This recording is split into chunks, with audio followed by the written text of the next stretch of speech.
Kerinduanku mengenal Dia, dan dahsyat kuasa kebangkitannya, bersekutu dalam penderitaannya, menjadi serupa dalam kemuliaannya.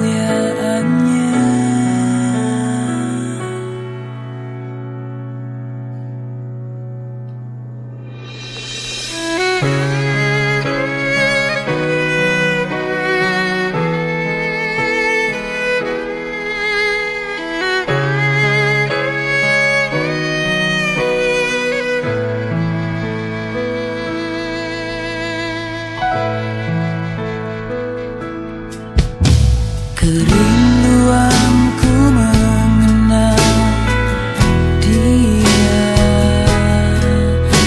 dan dahsyat kuasa kebangkitannya,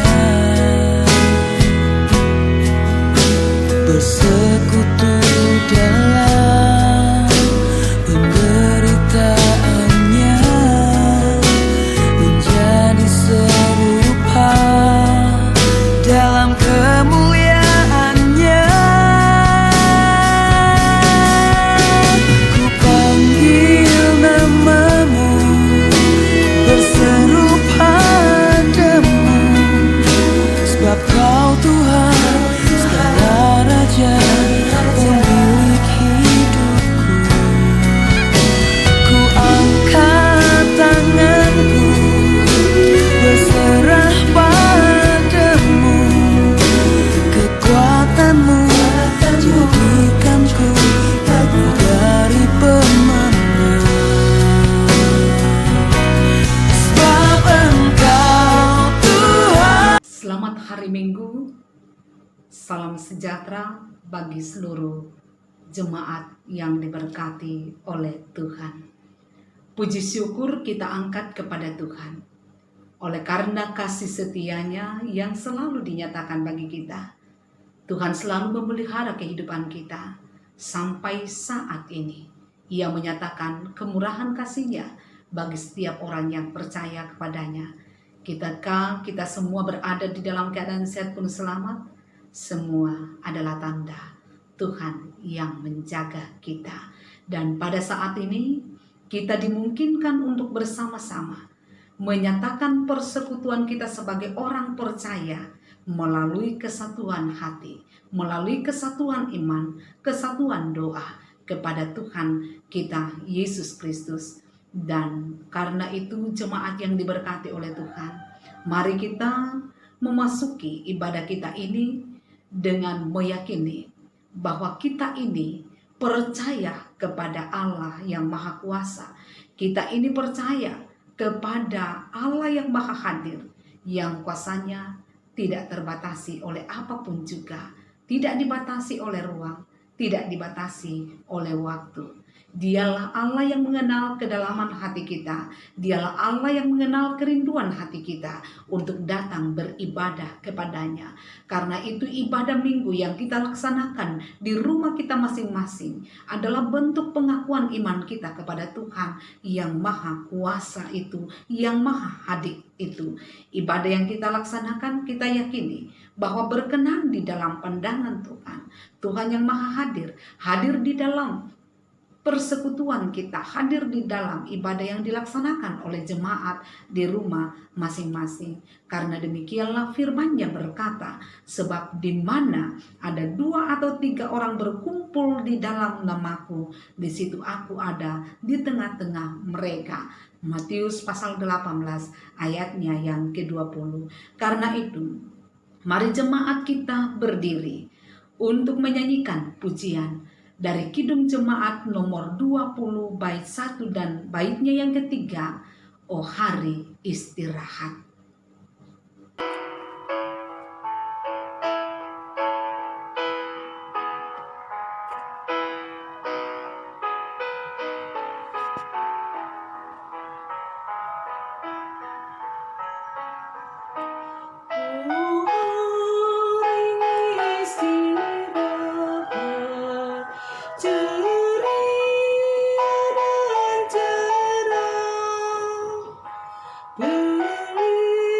berhati serah.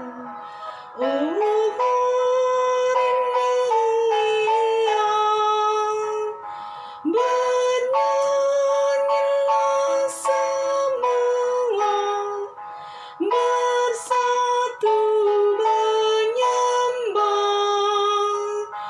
Kudus, kudus, kuduslah kepada Yang Esa.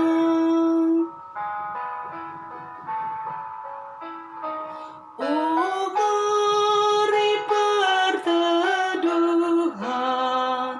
di badai dunia, berteman penghiburan, kau sambut yang lelah,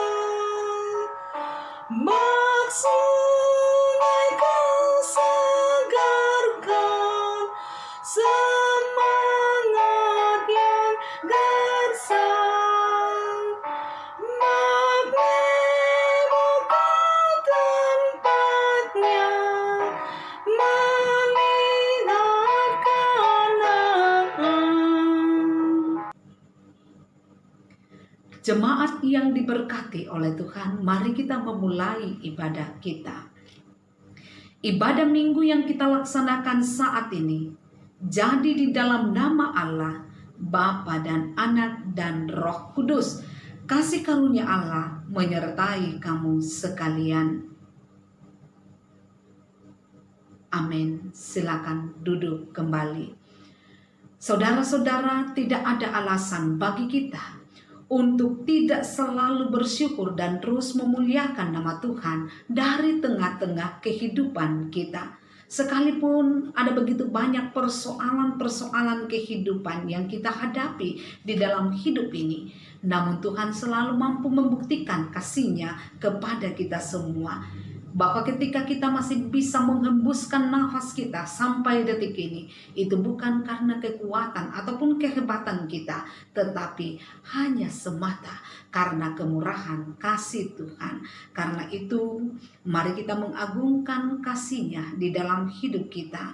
Kita aminkan bahwa Tuhan hadir bagi kita dengan menyanyikan Kidung Jemaat nomor 18, baitnya yang pertama dan kedua, Allah hadir bagi kita.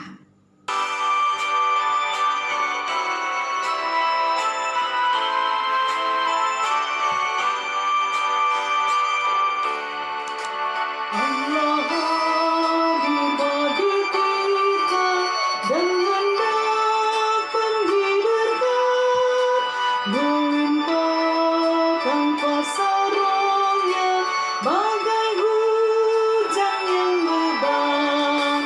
Dengan Roh Kudus ya Tuhan, umat-Mu berkatilah, baharui hati kami, oh curahkan kurnia. Allah hadir, oh percaya dan berdoa padanya, agar kita dikabarkan oleh nyala kasih-Nya. Dengan Roh Kudus ya Tuhan, umat-Mu berkatilah, baharui hati kami, oh curahkan kurnia.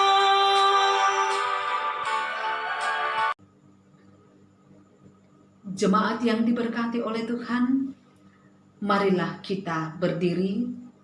Bersama-sama kita akan mendengarkan amanat Yesus Kristus sebagaimana tertulis di dalam Yohanes pasal 15 ayatnya yang ke-12 sampai ayatnya yang ke-14 yang berbunyi demikian. Inilah perintahku, yaitu supaya kamu saling mengasihi seperti aku telah mengasihi kamu. Tidak ada kasih yang lebih besar dari kasih seorang yang memberikan nyawanya untuk sahabat-sahabatnya. Kamu adalah sahabatku jikalau kamu berbuat apa yang kuperintahkan kepadamu. Dan inilah perintahku kepadamu, kasihilah seorang akan yang lain.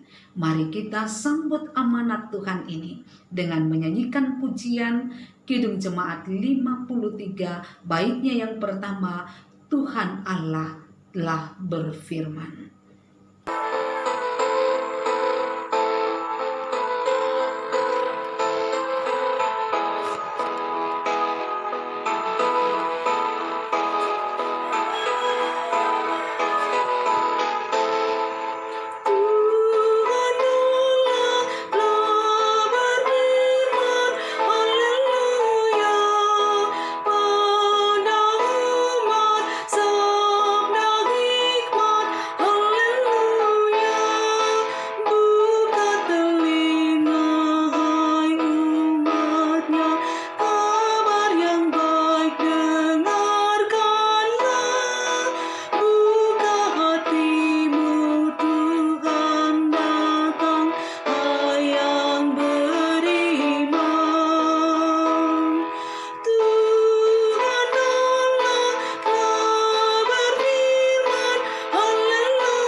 Jemaat disilakan untuk duduk kembali. Tiba saatnya bagi kita untuk memasuki pelayanan firman Tuhan. Karena itu jemaat, mari kita berdoa. Tuhan Allah Bapa kami yang di sorga, kami memuliakan namamu Tuhan di minggu yang telah Tuhan kuduskan ini.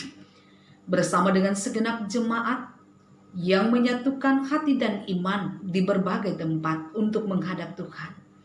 Kami percaya bahwa Tuhan ada. Tuhan hadir di tengah-tengah persekutuan jemaat Tuhan saat ini. Kami percaya kepada firman-Mu bahwa di mana ada 2 atau 3 orang berkumpul dalam nama-Mu, maka di situ Engkau ada di tengah-tengah mereka. Sekarang Tuhan, kami rindu mendengarkan kebenaran firman-Mu. Maka suci kuduskanlah hati kami. Ampunilah dosa kami, agar kami layak mendengar suara Tuhan, memahami, mengerti, dan hidup di dalamnya. Dan biarlah kiranya Tuhan kini mengaruniakan hikmat untuk kami semua. Bersabdalah, karena kami siap untuk mendengarkan. Di dalam nama Tuhan Yesus Kristus kami datang berdoa. Amin. Bapak, Ibu, saudara-saudara yang diberkati oleh Tuhan Yesus Kristus, firman Tuhan yang akan kita dengarkan pada saat ini sebagai bacaan untuk gereja Toraja Mamasa hari ini dari Kisah Para Rasul pasal 7 ayatnya yang ke-54 sampai ayatnya yang ke-60. Kisah Para Rasul pasal 7 ayat 54 sampai 60 yang berbunyi demikian. Ketika anggota-anggota Mahkamah Agama itu mendengar semuanya itu, sangat tertusuk hati mereka. Maka mereka menyambutnya dengan gertakan gigi. Tetapi Stefanus yang penuh dengan Roh Kudus menatap ke langit, lalu melihat kemuliaan Allah. Dan Yesus berdiri di sebelah kanan Allah. Lalu katanya, sungguh aku melihat langit terbuka dan Anak Manusia berdiri di sebelah kanan Allah. Maka berteriak-teriaklah mereka dan sambil menutup telinga serentak menyerbu dia. Mereka menyeret dia keluar kota lalu melemparinya. Dan saksi-saksi meletakkan jubah mereka di depan kaki seorang muda yang bernama Saulus. Sedang mereka melemparinya, Stefanus berdoa. Katanya, "Ya Tuhan Yesus, terimalah rohku." Sambil berlutut, ia berseru dengan suara nyaring, "Tuhan, janganlah tanggungkan dosa ini kepada mereka." Dan dengan perkataan itu, meninggallah ia. Amin. Demikianlah pembacaan firman Tuhan.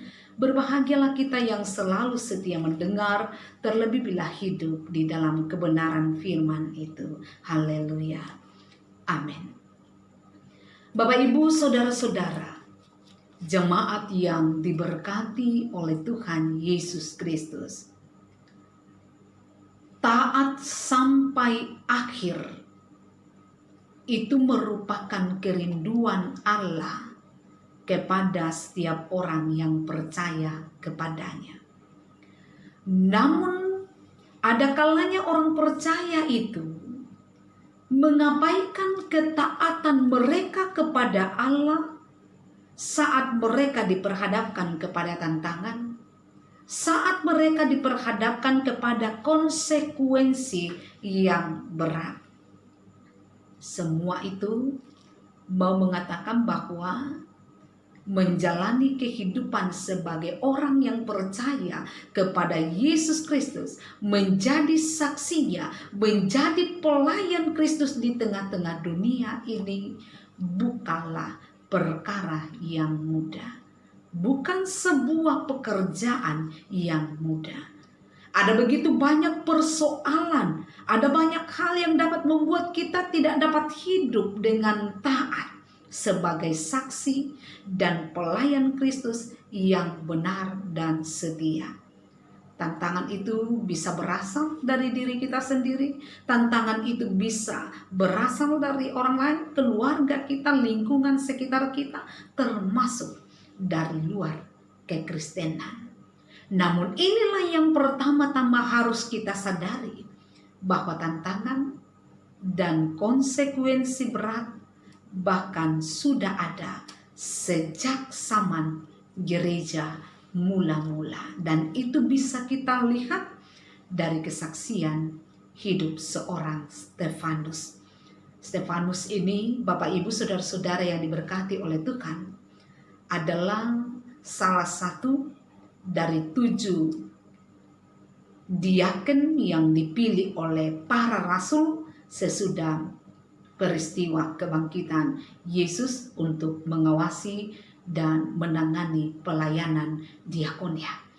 Nah, saudara-saudara, kisah Stefanus di dalam perikop kita saat ini dengan jelas mengungkapkan dan menggambarkan betapa beratnya resiko yang dihadapi oleh seorang pelayan Kristus yang memelihara kesetiaannya sampai akhir hidupnya.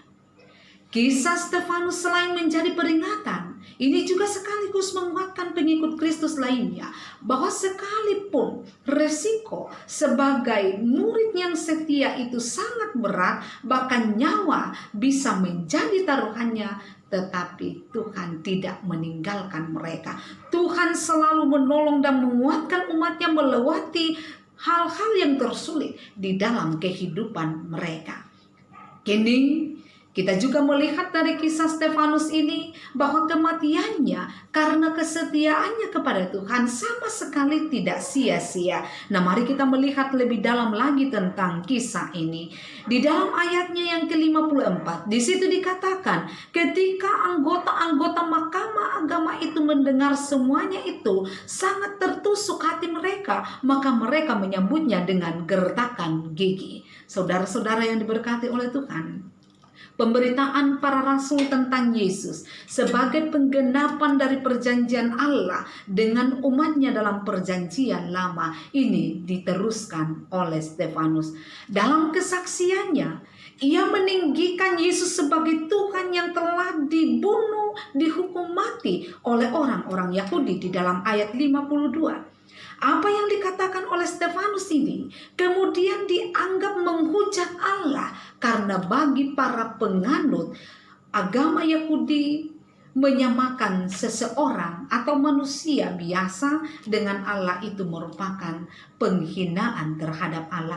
Akibatnya para penganut agama Yahudi sangat membenci Stefanus, yang berarti mereka menolak kesaksian yang benar. Dan lebih fatal lagi, karena penolakan itu justru datang dari orang-orang yang menganggap dirinya beribadah dan mengerti kitab suci serta memahami dengan benar apa isi kitab suci. Mereka ini adalah para ahli Taurat, imam-imam kepala, serta orang-orang Farisi. Bukankah mereka ini adalah orang-orang yang melaksanakan ibadah di bait suci dan mengerti tentang kitab suci dengan benar?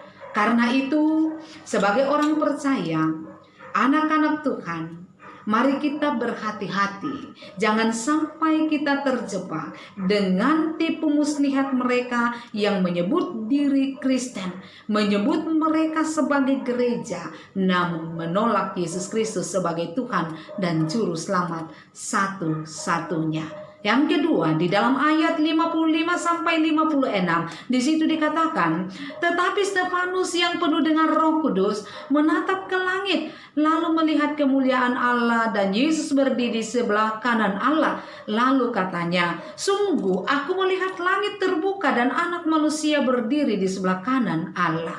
Saudara-saudara, setelah melihat kemuliaan Allah yang sangat menakjubkan itu, Stefanus tidak berdiam diri. Tetapi firman Tuhan katakan justru semakin menggebu-gebu bersaksi tentang apa yang dilihatnya. Sekalipun orang yang mendengarnya pun semakin marah, memperlihatkan bahwa dia memiliki kesungguhan iman menjadi saksi Kristus, taat kepada Allah dibandingkan kepada manusia.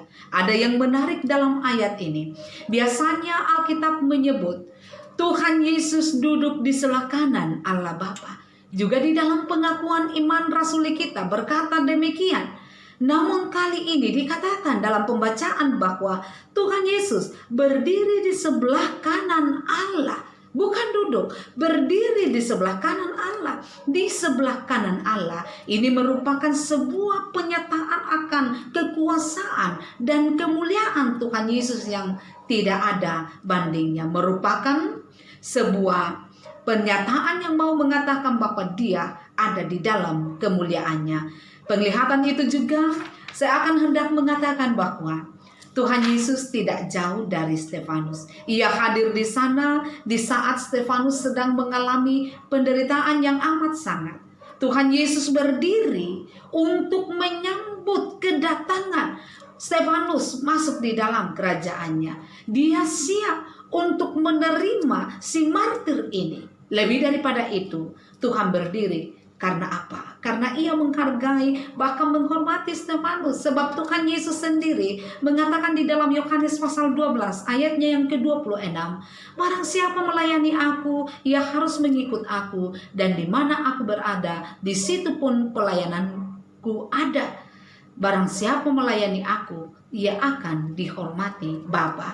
Jadi saudara-saudara, ketika dunia ini menolak kebenaran, maka Allah yang maha mengetahui kebenaran itu, itulah yang akan menyambut dan memberikan hormat kepada para hamba-hambanya dan tetap setia kepada panggilan mereka sampai mati. Mereka yang setia sampai mati di dalam pelayanannya, Tuhan akan menyambut mereka. Karena Tuhan selalu berpihak kepada orang-orang benar. Ia membela setiap anak-anaknya yang berpegang pada imannya.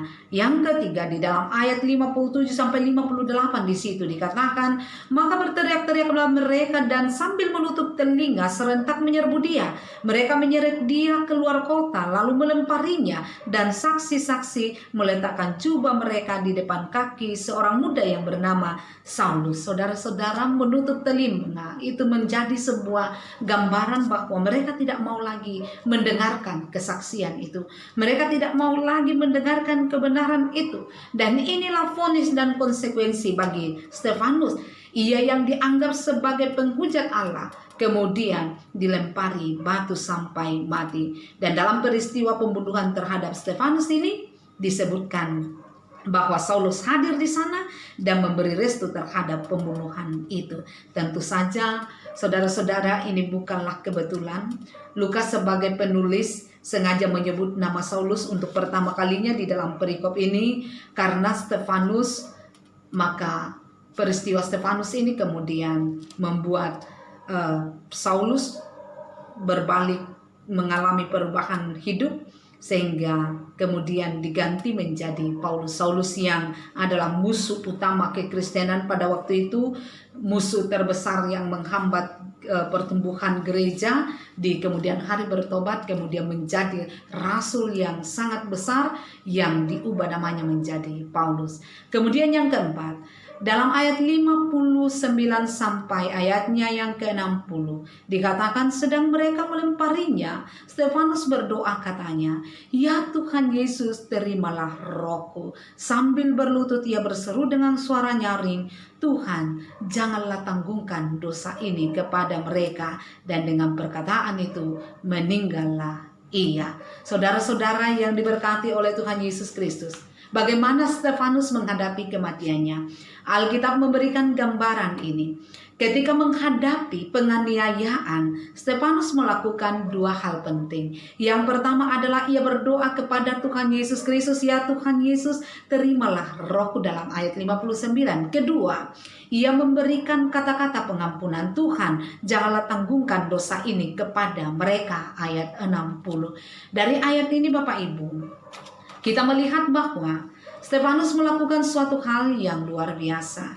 Ia telah memperlihatkan kesabarannya, ia memperlihatkan ketekunannya, ia memperlihatkan keteladanannya yang luar biasa kepada Yesus Kristus di dalam menghadapi penganiayaan daripada musuhnya. Di saat orang-orang berteriak marah sambil melemparnya dengan batu, ia tidak marah, ia tidak melawan, sebaliknya Stefanus berdoa dan meminta pengampunan kepada Tuhan bagi orang-orang yang sedang menganiayanya. Terlihat begitu kontras di saat orang-orang yang membencinya berteriak dengan suara nyaring untuk membunuhnya, Stefanus justru berseru untuk pengampunan mereka. Dan ingat saudara-saudara, salah satu jawaban doa yang diterima oleh Stefanus saat itu adalah, Tuhan mengampuni Saulus yang telah jadi Paulus, karena ia ada di antara mereka. Kesaksian firman Tuhan mengatakan pada waktu itu Saulus ada di antara orang-orang itu, dan kini karena pengampunan yang diberikan maka Tuhan memakainya untuk memberitakan Injil lebih luas lagi. Intinya di sini adalah kematian Stefanus tidaklah sia-sia. Kematiannya justru mengubah, kematiannya justru menumbuhkan benih penginjilan yang semakin kokoh. Iman yang berkemenangan tidak akan pernah sia-sia. Sebuah pelajaran berharga.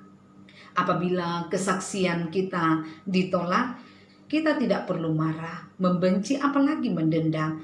Jika karena kesaksian kita mendapat respon yang tidak menyenangkan dan bahkan penganiayaan, maka belajarlah dari Stefanus. Belajarlah untuk mendoakan, belajarlah untuk mengampuni orang-orang yang melakukannya. Stefanus mau dan mampu mengampuni orang-orang yang menganiaya dirinya. Ia berdoa untuk memohonkan pengampunan bagi mereka. Hal ini dikarenakan pandangannya tidak hanya tertuju kepada kesalahan orang-orang lain terhadap dirinya, melainkan kepada Tuhan Yesus yang sudah mengasihinya. Saat itu kasih Kristus memenuhi hatinya, ajaran Kristus memenuhi kehidupannya, menguasai pikirannya, dan teladan pengampunannya mengarahkan tindakannya. Itulah sebabnya Stefanus bisa mengampuni. Saudara-saudara, mengampuni seseorang itu memang tidak gampang, apalagi bila perbuatan orang itu tidak hanya menyakiti hati, tetapi bahkan mungkin menginjak harga diri. Belajarlah dari Stefanus yang sudah terlebih dahulu berteladan kepada Kristus. Jangan mengarahkan pandangan kepada orang yang bersalah serta kesalahan mereka, melainkan kepada Kristus yang sudah mengasihi dan mengampuni. Niscaya kita semua akan bisa mengampuni. Nah, saudara-saudara, kiranya melalui perenungan ini kita pun memiliki kesungguhan iman menjadi saksi Kristus, bukan hanya sekedar kata-kata semata atau nama semata atau di atas KTP kita semata, tetapi mampu membuktikan iman itu di dalam tindakan tanpa rasa takut, memperlihatkan bahwa kita adalah saksi Kristus melalui tindakan yang nyata, melalui sikap yang nyata. Apapun bisa saja terjadi di dalam kehidupan kita, tetapi tetaplah berpegang pada iman kita dan nyatakanlah kepada semua orang bahwa kita memiliki iman yang benar. Kemudian, kiranya melalui perenungan ini pula, kita semakin memiliki kerinduan menjadi saksi dan pelayan yang penuh dengan kasih. Tuhan Yesus sudah memperingatkan pengikut-pengikutnya, murid-muridnya di dalam Matius 10 ayat 22, kamu akan dibenci semua orang oleh karena namaku. Namun demikian, Yesus Kristus juga memperingatkan kita, mengingatkan kita dan menguatkan kita, jangan pernah takut dan gentar kepada mereka yang bisa membunuh tubuh, tetapi takutlah kepada Dia yang dapat membunuh jiwa. Matius 10 ayat 28. Tuhan kiranya mengaruniakan kepada kita roh-Nya untuk senantiasa siap sedia bersaksi bagi Yesus Kristus, baik atau tidak baik keadaannya. Haleluya. Amin. Bapak Ibu saudara-saudara yang diberkati oleh Tuhan Yesus Kristus, untuk sejenak mari kita masuk di dalam saat teduh kita mulai.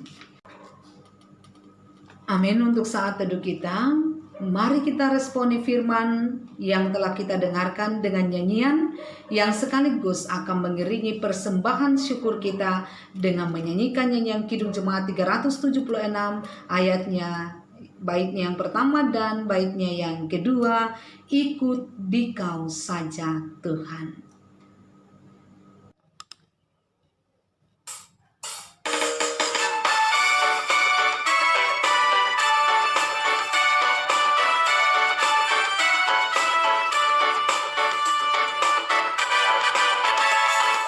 Ikut Dikau saja Tuhan, jalan damai bagiku.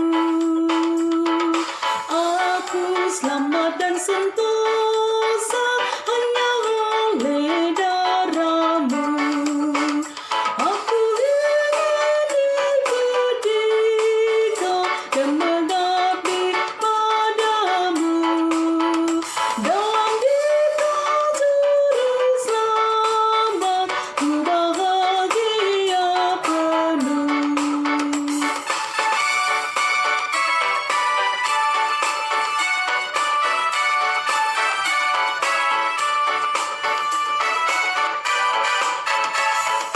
Ikut Dikau di sengsara, karena janji-Mu teguh. Atas kuasa kegelapan, ku menang bersama-Mu. Aku ingin ikut Dikau dan mengabdi padamu. Dalam Dikau juru selamat, ku bahagia penuh.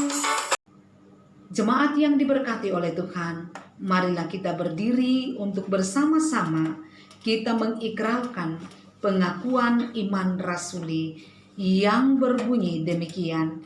Aku percaya kepada Allah, Bapa yang Maha Kuasa, Khalik langit dan bumi, dan kepada Yesus Kristus, Anak yang tunggal Tuhan kita, yang dikandung daripada Roh Kudus, lahir dari anak darah Maria, yang menderita di bawah pemerintahan Pontius Pilatus, disalibkan, mati dan dikuburkan, turun ke dalam kerajaan maut. Pada hari yang ketiga bangkit pula dari antara orang mati, naik ke sorga, duduk sebelah kanan Allah Bapa yang Maha Kuasa, dan akan datang dari sana untuk menghakimi orang yang hidup dan yang mati.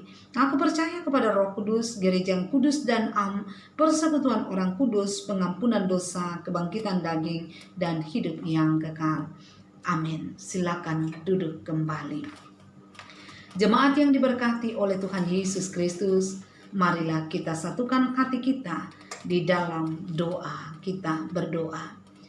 Bapa Surgawi, kami bersyukur kepadamu karena kasih setiamu telah dimungkinkan bagi kami untuk melaksanakan ibadah minggu pada saat ini. Kami percaya hanya karena kemurahan kasih Tuhanlah maka kami tetap ada sebagaimana adanya kami pada saat ini. Boleh menyatukan hati kami, iman kami untuk menyatakan penyembahan kami kepada Tuhan, memuliakan nama Tuhan, mensyukuri kebaikan Tuhan. Terima kasih Tuhan untuk firman-Mu yang boleh kami dengarkan pada saat ini. Kiranya firman ini menjadi pegangan bagi kami. Kiranya firman ini menjadi suluh dan teladan bagi kami di dalam menjalani kehidupan beriman kami kepada Yesus Kristus, mengangkat segala tugas tanggung jawab, pelayanan kesaksian yang Tuhan percayakan kepada kami sebagai gereja Tuhan. Ya Tuhan, pada kesempatan ini kami datang berdoa untuk seluruh jemaat-Mu Tuhan. Kiranya diberkati oleh Tuhan pribadi lepas pribadi, keluarga demi keluarga, sehingga seluruh jemaat-Mu ini Tuhan selalu berada dalam keadaan sehat penuh selamat. Jauhkanlah jemaat-Mu dari segala cobaan godaan mara bahaya, sakit, penyakit. Secara khusus Tuhan, kami mohon kepadamu, tutup bungkus seluruh jemaat-Mu dengan kuasa darah-Mu yang kudus, sehingga mereka diluputkan, diselamatkan dari wabah virus corona yang mewabah pada saat ini. Kami yakini Tuhan bahwa di dalam lindungan Tuhan seluruh jemaat akan tetap berada dalam keadaan sehat, selamat, dan tidak kekurangan satu apapun. Ya Bapa di sorga, untuk jemaat-Mu yang mengangkat segala tugas pekerjaan setiap hari, berkatilah mereka Tuhan, supaya ada kekuatan mengangkat pekerjaan mereka dengan penuh sukacita di dalam lindungan Tuhan, dan melaluinya ada berkat-Mu yang selalu tercurah. Kami berdoa kepadamu ya Tuhan, untuk mereka yang saat ini sudah ditambahkan usianya 1 tahun lagi oleh Tuhan. Kami bersyukur untuk pertambahan usia itu, dan biarlah kiranya Tuhan, melalui pertambahan usia itu kami semakin dewasa di dalam iman kepadamu, semakin tahu bersyukur kepada Tuhan. Ya Tuhan, kami berdoa untuk jemaat-Mu yang saat ini sedang menghadapi pergumulan kehidupan, yang bergumul dengan sakit penyakit, sebagaimana yang dialami oleh Ibu Martina Bura, oleh Bapak Andarias Kombongkila, oleh Albert Musa, Mama Eki, Adrian Petrus Toding, Rai Tiranda, dan mungkin masih ada saudara-saudara kami yang lain. Kami mohon Tuhan, ulurkan tangan-Mu yang penuh dengan kuasa. Berilah kepulihan, kesembuhan kepada mereka yang bergumul dengan usia yang sudah lanjut. Berilah topangan-Mu kepada mereka Tuhan, sehingga usia lanjut tidak akan pernah menjadi penghalang untuk terus memuliakan nama Tuhan dan mempercayakan hidup kepada Tuhan. Kami berdoa kepadamu Tuhan, untuk anak-anak Tuhan yang masih dalam pertumbuhan, berkatilah mereka supaya tumbuh sehat, selamat, tidak kekurangan apapun untuk menjadi saksi Kristus di muka bumi ini. Demikian juga mereka yang berjuang menuntut ilmu, sekalipun untuk saat ini anak-anak Tuhan berjuang menuntut ilmu dari rumah, mereka belajar di rumah, tetapi kami percaya bahwa tidak ada suasana apapun yang bisa menghalangi rancangan terindah, rancangan masa depan yang baik untuk setiap anak-anak Tuhan. Kami berdoa kepadamu ya Bapa di sorga, untuk mereka yang saat ini sedang bergumul oleh karena kehilangan pekerjaan, mereka di PHK, mereka dirumahkan dan tidak memiliki penghasilan. Oh Tuhan, Engkau adalah sumber segala berkat, akan membuka tingkat-tingkat berkat-Mu bagi mereka yang mengalami keadaan ini. Tuhan akan pulihkan keadaan mereka ya Bapa di sorga. Pun kami berdoa kepadamu ya Tuhan, untuk mereka yang saat ini sedang berduka karena kehilangan orang-orang yang mereka kasihi. Kami mohon Tuhan, hiburkanlah mereka. Pun kami berdoa kepadamu untuk pemerintah kami, karuniakan hikmat bijaksana untuk bangsa dan negara kami, karuniakan damai sejahtera-Mu, pulihkan keadaan bangsa kami Tuhan, sehingga seluruh umat-Mu boleh kembali beraktivitas untuk menghadirkan kemuliaan bagi nama-Mu. Bagi para medis, tolong mereka Tuhan, jaga lindungi mereka, berilah sehat selamat kepada mereka bersama dengan keluarga mereka. Kami berdoa kepadamu Tuhan untuk persembahan yang telah kami berikan, biarlah Tuhan berkenan atasnya, dan yang masih ada pada kami, mampukanlah kami memakainya dengan penuh syukur, penuh sukacita dalam hidup karunia Tuhan. Ya Bapa di sorga, seluruh kehidupan kami percayakan dalam tangan kasih-Mu. Mari Tuhan, tuntun hidup kami sesuai dengan kehendak Tuhan. Dan kami meyakini Tuhan telah mendengar doa kami, menjawab kami yang datang memohon di dalam nama Tuhan Yesus Kristus, yang mempersatukan kami di dalam doa bersama demikian. Bapa kami yang di sorga, dikuduskanlah namamu, datanglah kerajaanmu, jadilah kehendakmu di bumi seperti di sorga. Berikanlah kami pada hari ini makanan kami yang secukupnya, dan ampunilah kami akan kesalahan kami, seperti kami juga mengampuni orang yang bersalah kepada kami. Dan janganlah membawa kami ke dalam pencobaan, tetapi lepaskanlah kami daripada yang jahat, karena Engkau yang punya kerajaan dan kuasa dan kemuliaan sampai selama-lamanya. Amin. Jemaat yang diberkati oleh Tuhan Yesus Kristus, kita akan mengakhiri ibadah kita, dan karena itu mari jemaat kita berdiri untuk bersama-sama mengangkat pujian dari Kidung Jemaat 402 bait 1 dan baitnya yang ketiga, Kuperlukan Juru Selamat.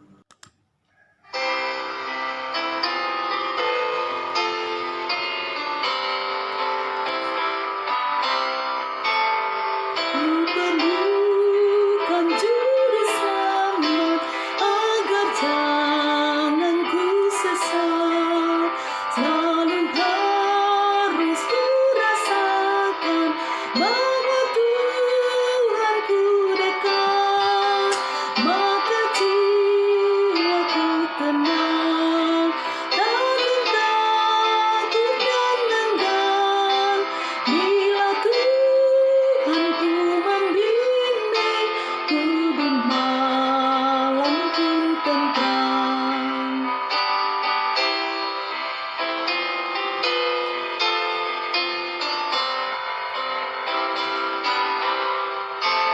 Ku perlukan juru selamat dalam langkah juangku.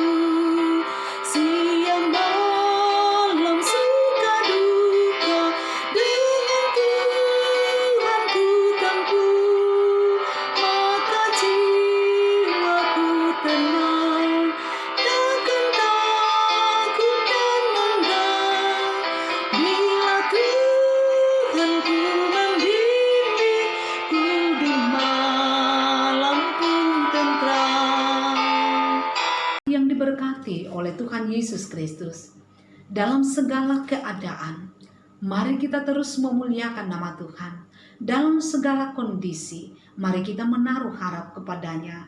Dalam keadaan apapun yang Tuhan izinkan, janganlah kiranya itu menghalangi kita untuk menjadi berkat bagi sesama. Teruslah nyatakan kepedulian kita kepada sesama kita yang membutuhkan, dan dengan iman kita terima jaminan berkat dari Tuhan.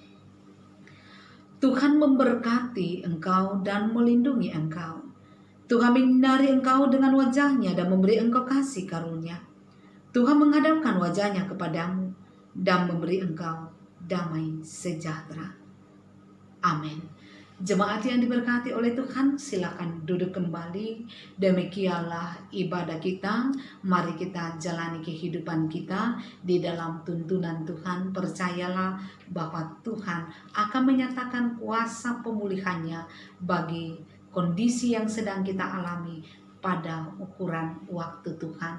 Waktu Tuhan tidak pernah terlambat untuk menyatakan kuasanya. Selamat hari Minggu. Tuhan Yesus memberkati jemaat.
pernah berdusta.